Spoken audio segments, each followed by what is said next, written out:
Pontevedra ten listas novas propostas para encher de actividade o mercado. O proxecto Pontevedra Capital Gastro volve con forza cunha segunda parte da programación que se estenderá ata o mes de maio. Unha aposta decidida por converter o mercado de abasto, xa o dixemos, pois no epicentro da cultura gastronómica en Pontevedra.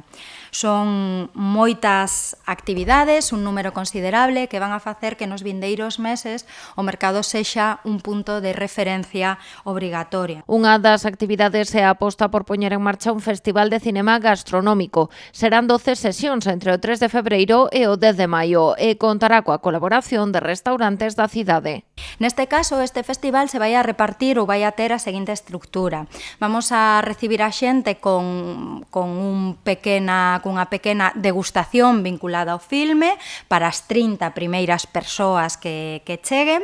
Faremos unha proxección dos filmes e despois teremos un coloquio con restauradores e restauradoras locais. Outra das novas propostas é o Foro de Novos Talentos da Cociña Atlántica. En colaboración co Centro Integrado de FP Carlos Oroza, desenvolverase do 5 de febreiro ao 6 de marzo, con charlas, show cookings, música e catas comentadas da de Rías Baixas. Por exemplo, o 5 de febreiro podemos dicir que teremos unha charla inspiradora con Antonio Novas de Trasmaio, que creo que é un dos restaurantes que máis están soando e con moitísima proxección.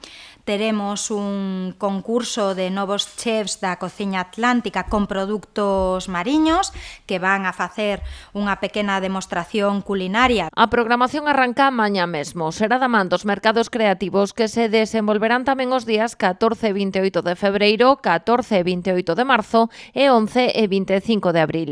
Na xornada deste sábado, a temática será a ilusión. Vamos a ter a 30 expositores e expositoras amosando o mellor da artesanía e do deseño galego, aparte dun obradoiro para crianzas, que simplemente se ten que ir e ver se hai prazas para poder meter os nenos e as nenas, na que crearán variñas máxicas. E como sempre, pecharemos a sesión vermú, en este caso, co grupo El Cuarto de Tula.